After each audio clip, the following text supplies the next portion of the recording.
4:42 p.m., Southern Caribbean Sea. 38 nautical miles off the Venezuelan coastline, the water lies flat and glassy, reflecting the gold of the late afternoon sun. Aboard the USS Mason, an Arleigh Burke-class guided missile destroyer, the routine hum of operations fills the bridge. The SPY-1DV radar rotates with its steady mechanical whine.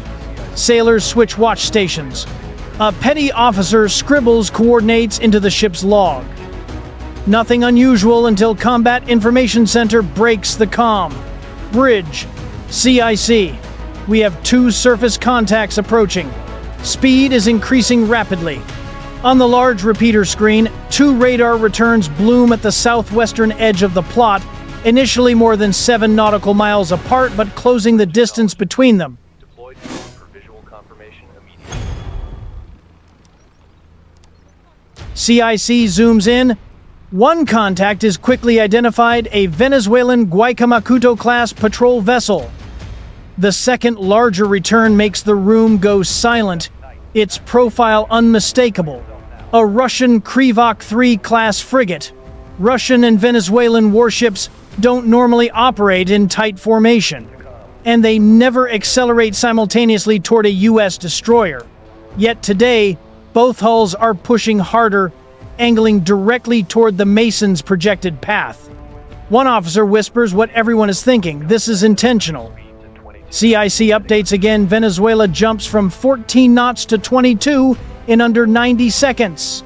The Russian frigate adjusts course 8 degrees starboard, aligning its vector with the Mason's bow. Not random, not routine, coordinated. The officer of the deck issues the first required hail. Unknown Russian and Venezuelan naval vessels. This is United States warship operating in international waters.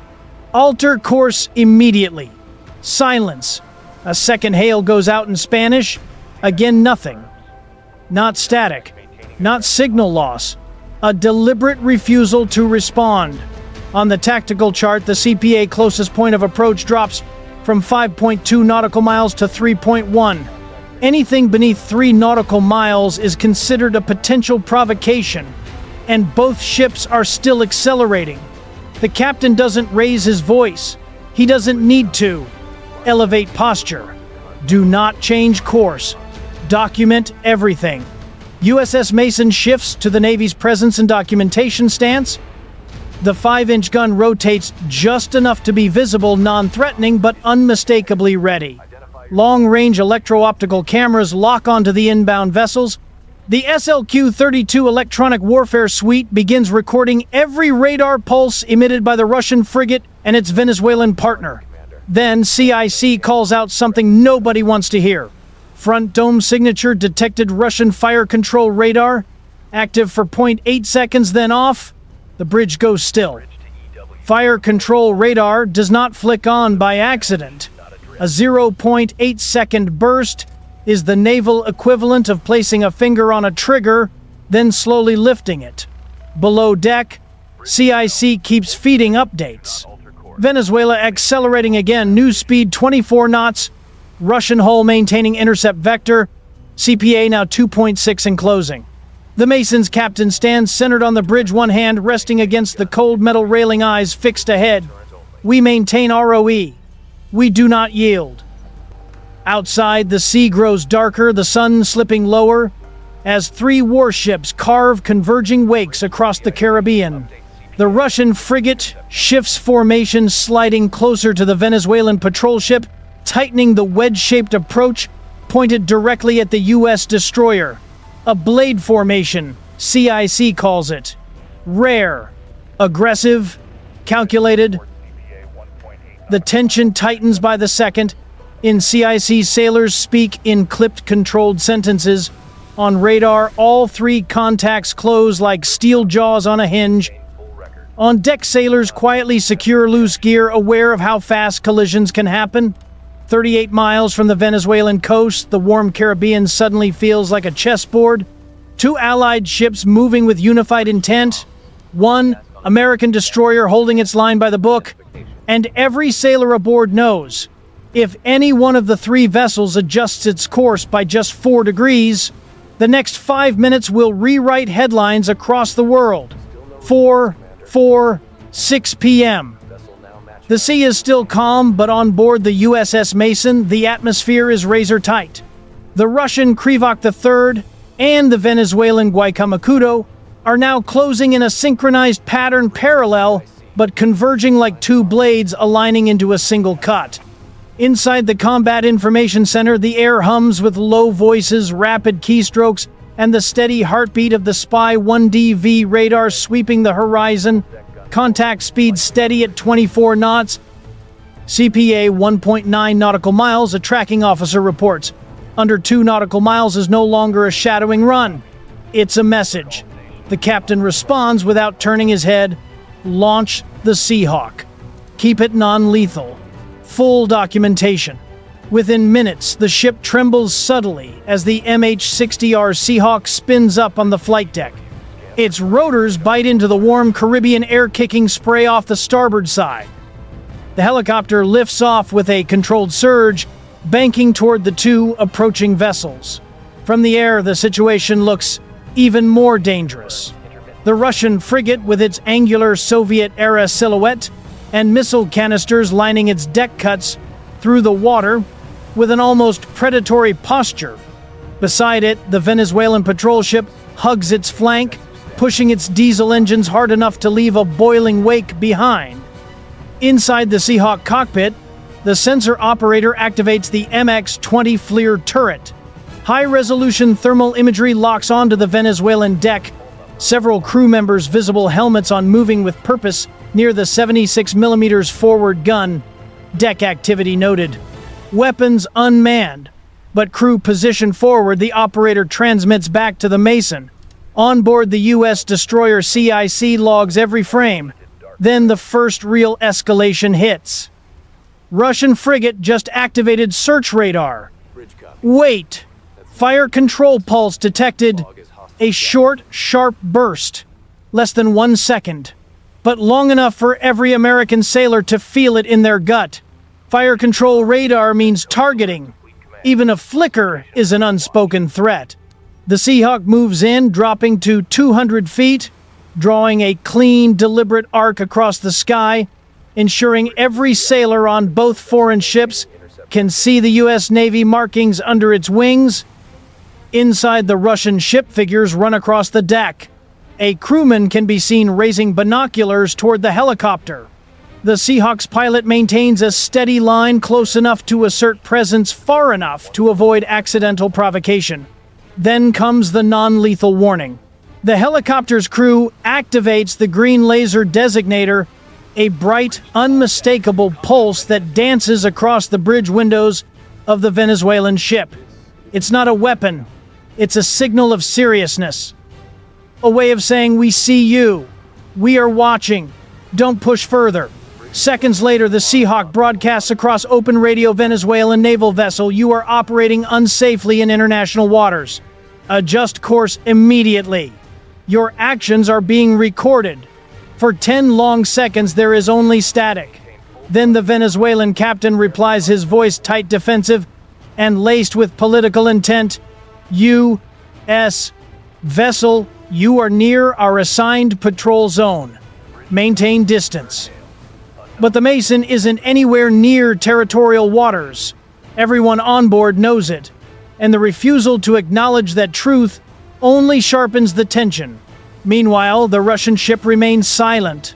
Silent in the most dangerous way. No radio calls, no explanations, just a steady march toward the U.S. destroyer. Suddenly, the Venezuelan vessel makes the most aggressive move yet. It shifts course by 7 degrees, aiming directly across the Mason's projected bow. Not close enough to collide, but close enough to force a reaction. CPA now 1.5 nautical miles, CIC calls out. Narrowing. Bridge officers grip the consoles. Every sailor knows that one abrupt turn at these speeds, 20+ knots, can rip steel into steel. But the U.S. captain holds steady. Maintain course, maintain speed, do not blink. The Seahawk dives lower, passing just above the Venezuelan mast. Rotor wash blasts across the deck, whipping loose tarps and scattering crewmen who hadn't braced for the maneuver. That does it. The Venezuelan ship hesitates. Its wake shortens. Speed drops from 24 to 21 knots. Then CIC calls out another breakthrough. Russian frigate reducing throttle. Emissions decreasing. No further fire control pulses. The formation that looked moments away from a three-ship collision is now faltering, hesitating, breaking down under the relentless calm discipline of the U.S. Navy. But the standoff isn't over. Not yet.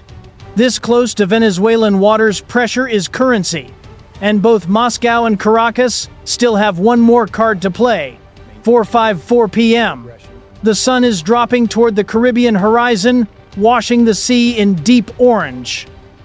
The Russian and Venezuelan ships moments ago, barreling forward with coordinated intent, now begin to show the first cracks in their posture.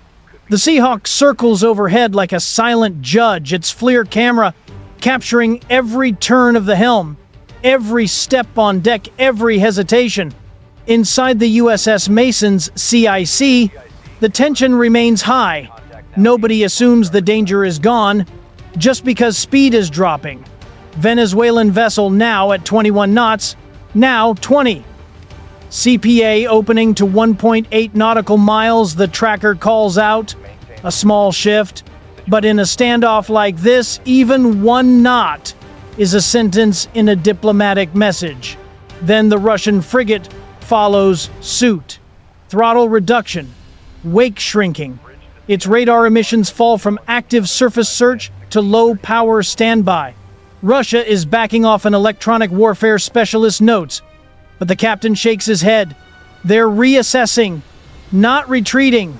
At 4:56 p.m., the first voice breaks, the silence coming not from the Russians, but from the Venezuelan patrol ship. The radio crackles, distorted but audible. United States warship, we are performing sovereign patrol duties in cooperation with the Russian Federation. Request you adjust heading to avoid escalation. It's diplomatic, polished, but strategically hollow. The Mason's captain replies with the calm weight of someone who knows exactly where he stands both legally and militarily. Venezuelan naval vessel, we are operating under international maritime law in international waters. Your earlier maneuvers were unsafe and have been recorded. A beat of silence. Not just on the radio, across all three ships. The kind of silence where political calculations pivot inside command rooms thousands of miles away. Then the Russian frigate finally speaks, its radio voice low, cold, almost surgical. United States warship, our presence here is lawful. We advise you remain clear of Venezuelan patrol zones. The wording is deliberate. Russia avoids acknowledging their aggressive maneuvers. They frame the encounter as routine. They shift the burden subtly, not onto themselves, but onto the Americans. But on board the Mason, the data says otherwise. FLIR video saved. Radar logs saved. SLQ-32 signature burst saved. CPA timeline saved.